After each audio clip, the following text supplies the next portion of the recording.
সরকারি যৌথ মঞ্চের নেতৃত্বের হাতে চেক তুলে দিলেন বিরোধী দলনেতা শুভেন্দু অধিকারী। বিধায়কদের বেতন বেড়েছে, 40,000 টাকা বেতন বেড়েছে শুভেন্দু অধিকারীর। সেই বাড়তি টাকা সংগ্রামী যৌথ মঞ্চের আইনি লড়াইয়ের জন্য তুলে দিলেন তিনি। কোথায় নিয়ে চলে গেল? এই যে চেকের সঙ্গে সইটা ছিল, না ওটা তো ওইদের কাজ।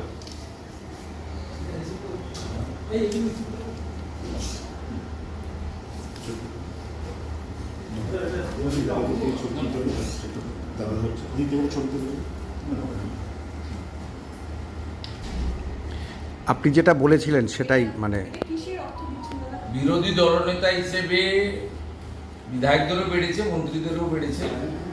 বিরোধী দলনেতা হিসেবে আমি যে বাড়তি বেতনটা পশ্চিমবঙ্গ সরকার আমাকে দিচ্ছেন 40,000 টাকা করে, এটা অনেক আগে বিধানসভায় পাশ হয়েছে এবং আপনার রাজ্যপালের সাইন টাইন ইত্যাদি, এটা এখন কার্যকর হয়ে গেছে এবং আমার তো না নেওয়ার উপায় নেই, কারণ অ্যাকাউন্টে পাঠায়।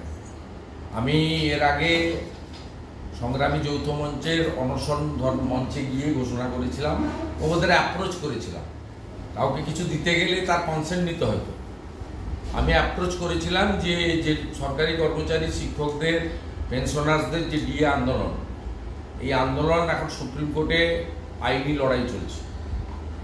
সেই আইনি লড়াইতে তাদেরকে এই বাড়তি টাকা, আমার সামান্য সমুদ্রের বিন্দু, সুপ্রিম কোর্টে মাসে 40,000 টাকা কিছুই নয়, তা সেটা আমি বাড়তি বেতনটা আমার অ্যাকাউন্টে ঢুকেছে। আমি সেই চেক আজকে সংগ্রামী যৌথ মঞ্চের নেতৃত্ব এবং তাদের সঙ্গে থাকা কর্মচারী পরিষদ, কারণ আমি যখন তাদের প্রস্তাব দিয়েছিলাম, সংগ্রামী যৌথ মঞ্চ যেহেতু এই কেসের সরাসরি পার্টি নয়, তাদের সঙ্গে যে কটা সংগঠন যুক্ত আছে তাদের মধ্যে অন্যতম কর্মচারী পরিষদ এই কেসের পার্টি। সংগ্রামী যৌথ মঞ্চের নেতারা সেদিনও আমাকে বলেছিল যে আমরা টাকাটা আপনার এইটা গ্রহণ করব, মহৎ উদ্যোগ, আমরা এটা কর্মচারী পরিষদকে দিয়ে দেব, তারা লয়ারদেরকে পেমেন্ট করবেন বা ল ক্লার্কদের পেমেন্ট করবেন, সুপ্রিম কোর্টে যাতায়াত খরচ করবেন বা এই খাতে ব্যয়। আমি আমার কথা রাখা শুরু করলাম। যতদিন আমি এই রাজ্যের বিরোধী দলনেতা থাকব এবং বাড়তি এই বেতন 40,000 টাকা দেবেন পাবো, আমি প্রত্যেক মাসেই এইভাবে ছবি তুলে নয়, আরটিজিএস করে বা চেক তাদের কাছে আমার কোনো লোক পৌঁছে দিয়েছে।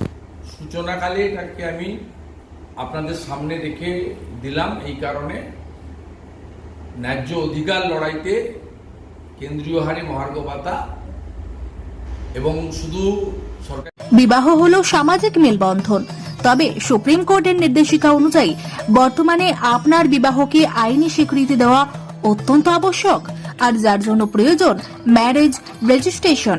তবে আইনি স্বীকৃতি ছাড়াও উত্তরাধিকার প্রাপ্তি, সামাজিক আর্থিক সুরক্ষা ও পেনশন প্রাপ্তি, passport, visa, ration card, voter card, Aadhaar card, ব্যাংকের পাসবই প্রাপ্তি প্রভৃতি গুরুত্বপূর্ণ ডকুমেন্ট তৈরি করতে ম্যারেজ সার্টিফিকেটের একটা বিশেষ প্রয়োজনীয়তা রয়েছে। তাই আর দেরি নয়, সামাজিক বিবাহের পাশাপাশি বিবাহ রেজিস্ট্রেশনের জন্য চলে আসুন বিবাহ রেজিস্ট্রেশন অফিসে। ঠিকানা রঘুনাথপুর দিনুবাবুর ঘেরার পিছনে কমিউনিটি হলের সামনে। সোম থেকে শুক্র বেলা 11টা থেকে বিকেল 4টে পর্যন্ত ম্যারেজ রেজিস্ট্রেশন করা হয়। যোগাযোগের নম্বর 9635488286, এছাড়াও 700142677721।